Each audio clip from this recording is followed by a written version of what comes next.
সামনেই আসছে জামাই ষষ্ঠী। জামাই ষষ্ঠী উপলক্ষে আমার প্রথম রেসিপি ছিল গন্ধরাজ পোলাও বা গন্ধরাজ রাইস, যেটা আমি সম্পূর্ণ ভেজ ভাবে বানিয়েছিলাম।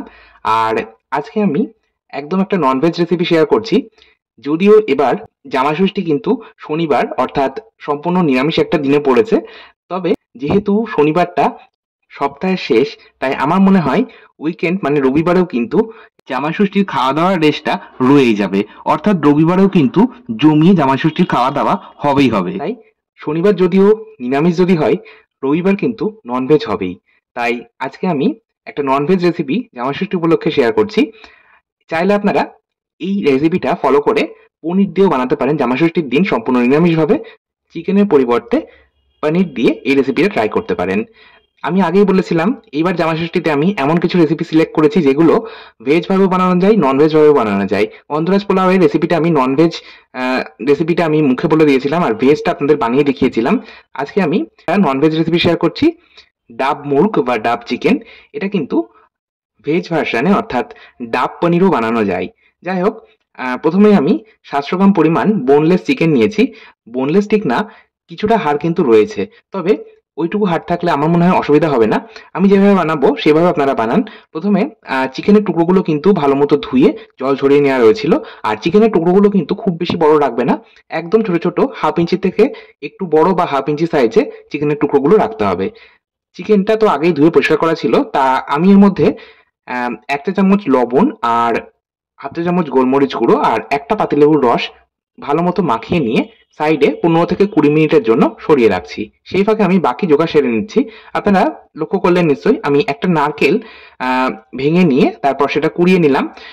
নারকেল কোড়া আমাদের এই রান্নাতে প্রয়োজন, নারকেলটা কুড়িয়ে নিয়েছি। আচ্ছা, এবার আমি এই রান্নার আরো একটা প্রধান উপকরণ বা হিরো ইনগ্রিডিয়েন্ট যেটা, সেটা হচ্ছে ডাব। সেটাকেও আমি রেডি করে নিচ্ছি। ডাবের মাথার কাছে বেশ মোটা শক্ত ছুরি দিয়ে মাথার কাছটা আমি এইভাবে গর্ত করে নিয়েছি। তারপর আমি জলটাকে একটা আলাদা পাত্রে নামিয়ে নিয়েছি। জল কিন্তু আমাদের প্রয়োজন পড়বে, তাই জলটাকে ফেলে দেবেন না। জলটা সাইডে সরিয়ে রাখছি। একটা চামচের সাহায্যে আমি এখন ডাবের যে শাঁস, সেই শাঁসটা আমি অর্ধেকটা বার করে নিচ্ছি। আপনারা অবশ্যই এই রান্নার জন্য শাঁসওয়ালা ডাব নেবেন। দোকানে গিয়ে বলবেন শাঁসওয়ালা ডাব দিতে, তারা কিন্তু দিয়ে দেবে। শাঁস আমি অর্ধেকটা বার করে নিলাম আর বাকি অর্ধেকটা ডাবের মধ্যেই রাখলাম, তবে চামচ দিয়ে কুড়িয়ে নিলাম। এইভাবে দুভাবে আপনারা শাঁসটা ব্যবহার করবেন, তাহলে দেখবেন স্বাদ ভীষণ ভালো হবে। আচ্ছা, এবার আমি মশলাটা তৈরি করে নেব। যেহেতু আমি মাংস ব্যবহার করছি, মানে চিকেন ব্যবহার করছি, তাই আদা পেঁয়াজ রসুন তো ব্যবহার করতেই হবে। আমি একটা মাঝারি সাইজের পেঁয়াজ খোসা ছাড়িয়ে টুকরো করে রেখেছিলাম, সেটা নিলাম। হাফ ইঞ্চি একটা আদার টুকরো নিয়েছি, খোসা ছাড়ানো ছিল।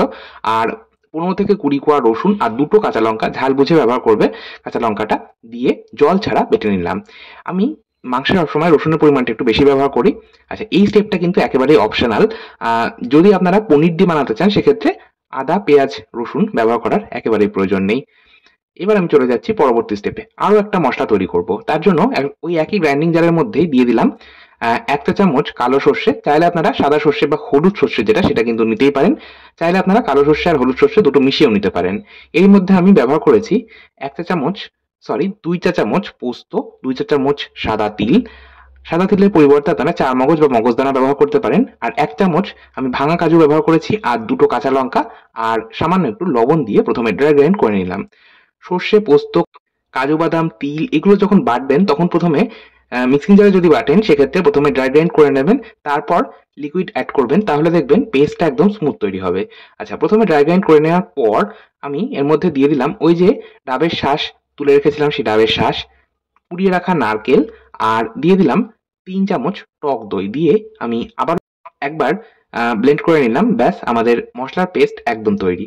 এবার রান্নাটা শুরু করছি। আমি যে পদ্ধতিতে বানাচ্ছি, এই পদ্ধতিতে আপনারা বানান। পনির দিয়ে বানান কিংবা চিকেন দিয়ে বানান, আমার মতন যে কোনো ভাবেই বানান না কেন, স্বাদ কিন্তু ভীষণ ভালো হবে। যদি আপনারা পনির দিয়ে বানান, প্রথমেই আপনারা সর্ষের তেল বা সাদা তেল একটু গরম করে নেবেন। আমি সাজেস্ট করব সর্ষের তেল ব্যবহার করার। সর্ষের তেল ব্যবহার করলে এই রান্নাগুলোর স্বাদ বেশি ভালো হয়। আমাদের বাঙালি ট্র্যাডিশনাল রান্নাগুলো সর্ষের তেলে করে দেখবেন স্বাদ কিন্তু বেশি ভালো হবে। এটা আমার মনে হয়। যাই হোক, আম যদি আপনারা সর্ষের তেল ব্যবহার করেন, সর্ষের তেলটা ভালো মতো গরম করে নিয়ে পনিরটাকে হালকা করে ভেজে তুলে নেবেন। তবে আমি যেহেতু চিকেন ব্যবহার করছি, তাই প্রথমে আমি কড়াইয়ের মধ্যে ৩ চামচ সর্ষের তেল দিয়ে ওরই মধ্যে আমি 1 চামচ চিনি দিয়েছি। চিনি এখানে আমি 3 টে কারণে ব্যবহার করেছি। ১, চিনি ক্যারামেলাইজ হয়ে একটা সুন্দর লালচে রং নিয়ে আসবে। এই রান্নায় কোনো রকম আলাদা করে হলুদ গুঁড়ো, লঙ্কার গুঁড়ো ব্যবহার হয় না। তাই একটা সুন্দর লালচে রং আনতে সাহায্য করবে চিনি। ২, চিনি টেস্টটাকে ব্যালেন্স করবে। যাই হোক, তেল ভালো মতো গরম হয়ে যাওয়ার পর 1 চামচ চিনি দিয়ে প্রথমে আমি চিনিটা ক্যারামেলাইজ করে নিলাম। তারপর গ্যাসের ফ্লেম হাই ফ্লেমে রেখে আমি মাংসের টুকরোগুলো মানে নুন, গোলমরিচ গুঁড়ো আর পাতিলেবুর রস মাখিয়ে রাখা মাংসের টুকরোগুলো দিয়ে প্রথমে ৩ মিনিট হাই ফ্লেমে ভেজে নিলাম। যেহেতু এখানে চিকেনের ব্রেস্ট পিস নেওয়া হয়েছে তাই এটা কিন্তু সেদ্ধ হতে বা কুক হতে খুব একটা সময় লাগবে না। প্রথমে ৩ মিনিট চিকেনের পিসগুলো ভেজে নেওয়ার পর আমি আদা, পেঁয়াজ, রসুনের যে পেস্টটা বানিয়েছিলাম সেটা আমি দিয়ে দিলাম। তারপর আরো ২ থেকে ৩ মিনিট ভেজে নিলাম। খুব বেশি সময় ধরে কষানোর বা ভাজার প্রয়োজন নেই। আদা, পেঁয়াজ, রসুনের যে কাঁচা গন্ধ সেটা চলে গেলেই হবে। ২ থেকে ৩ মিনিট মিডিয়াম হাই ফ্লেমে আমি এটা রান্না করেছি। আর যেহেতু চিকেনের ব্রেস্ট পিস নেওয়া হয়েছে তাই এই চিকেনটা কুক হতে কিন্তু খুব একটা সময় লাগেনি। ৫ থেকে ৬ মিনিটের মধ্যেই চিকেনটা সুন্দরভাবে সেদ্ধ হয়ে গেছে। তারপর আমি দিয়ে দিয়েছি ওই যে সর্ষে, পোস্ত, আ কাজু বাদামের যে পেস্টটা বানিয়েছি সেই পেস্টটা ওই একই গ্রাইন্ডিং জারের মধ্যেই আমি ওই যে প্রথমেই আমি ডাবের জলটা আলাদা করে রেখেছিলাম সেই ডাবের জলটা দিয়ে মশলাটা ধুয়ে দিয়ে দিলাম। তারপর একটা বয়েল আসা পর্যন্ত অপেক্ষা করলাম। একটা বয়েল চলে আসলেই বা একটা ফুট চলে আসলেই গ্যাসের ফ্লেম বন্ধ করে দিলাম। এবার এই গরম অবস্থাতেই আমাদের কিন্তু বাকি প্রিপারেশন গুলো নিয়ে নিতে হবে। প্রথমে আপনারা ডাবটা রেডি করে রাখবেন এই জন্যই।